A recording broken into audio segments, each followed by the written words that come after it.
Hey, what's going on, guys? This is 5 Large Fries, and this is a loadout video for Makoa. I'm going to briefly talk about a couple of skills really quickly, because I think a lot of people have either glanced over what their passives on them do, or they've glanced over, don't know how they work to a full extent. So I'm going to talk about two of his abilities mainly, and just briefly talk about his ultimate as well. So, his Dredge Anchor, which I think people miss, they don't read all of it, but if you see here, his next cannon attack to anyone he hits with Dredge Anchor will deal 70% extra damage, which is insane. And I think a lot of people may have glanced over that briefly. They just understand that it's a pull towards him kind of ability. But I think they sort of misunderstand the amount of damage that they can do. The other thing I want to talk about is his shield. So this deploys a circular shield around him. Now, I've seen a lot of people utilise this really badly, so what they do is they're right up in an enemy's face, they'll activate the shield, and of course, because the enemy's inside the shield, they're able to just blast Makoa down and absolutely destroy him, which is kind of annoying, because obviously, that we could utilise that shield in a better way to help push through maybe a choke point, for example, or, to help capture an objective. So what people need to understand is when you use the shield, if enemies come inside, they're going to be able to do damage to you. So it only projects when they're outside. And it sounds obvious, but a lot of people, you'll be surprised how many people utilize the shield really badly. So with that being said, the last thing I want to talk about is his ultimate. Now, do not be afraid if you're on low health and you've got his ultimate to use it. Now, the reason why I say that is because even if you have 100 health, what this ultimate will do is it bumps you up to a 10,000 health. It increases your health by 5,000, which is crazy. And for the most part, from what I've seen, is that it actually, once you activate this ultimate, you actually go to the 10,000 health. It's crazy. So it's a massive self-heal.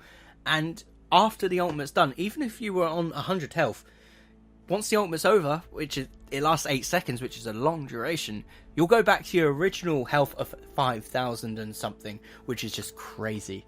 So I just thought I'd talk about that. And obviously he gets 600 damage on his melee attacks. It'll be a melee attack. It transforms your primary into a melee, which is really cool. So you get 8 seconds of just bashing people around, which is really fun.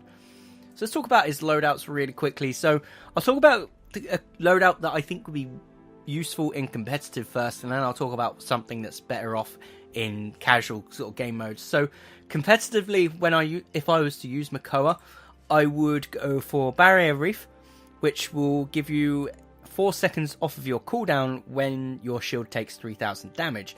Now, the reason why I say that is because competitively, people are going to be blasting down your shield to make sure that you haven't got that as something that you're going to utilize, right? So that's something that I would have, because the cooldown on the shield is quite long. So reducing that by a maximum of 8 seconds there, because the shield health is 6,000, and for every 3,000 damage of that shield taken, you're going to get a 4-second cooldown on it. So maximum of 8 seconds, which is pretty decent.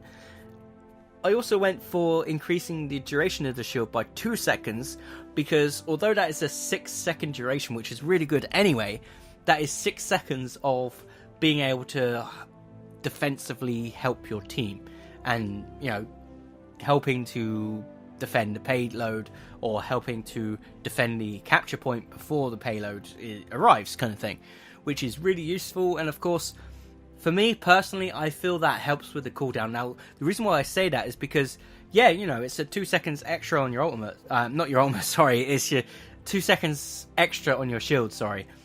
Which is great. And if you've got that shield up for the entire duration, that's 6 seconds of your shield used, which is 6 seconds of the cooldown, essentially. So, once you've activated the ability, that starts the cooldown. And of course, if you've got the ability open for 6 seconds, that is 6 seconds essentially off of the cooldown. In theory, anyway. It doesn't actually work like that, but for me, that's how I like to think of it. And, I may be stupid for thinking it like that, but it is kind of mindset I'm in with stuff like that, which I think is a really decent mindset to be in.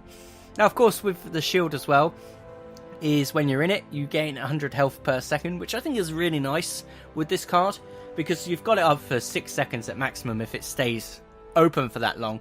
So you're getting an extra 600 health, which is really nice.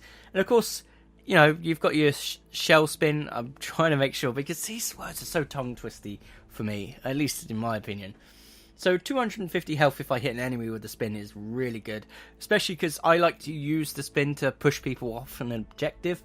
And then what I tend to do is I push people off the objective, I go into my shell shield, and then my team sort of follows up and they're able to shoot through the shield and, you know, hopefully mop up some kills. And then if I come out of the shield, I tend to pull people in and we get the kill that way. Which, speaking of pulling people in, I gain 5% damage reduction for 2 seconds when I hit an enemy with the dredge anchor, which is really good. Helps with the sustain, and I think for the most part all of this is a very sustainy kit, and it's very useful in competitive, because for the most part what people will see is they'll see Makoa and they'll go for the extra shield damage, which obviously then, because they're doing the damage, the shield is obviously going to be up for, you know, you're going to be able to use your shield even more, which is pretty good. So we'll cancel out of that, and we'll go for, I would say, we'll go for this one. This is the other one that I had loaded up for you guys.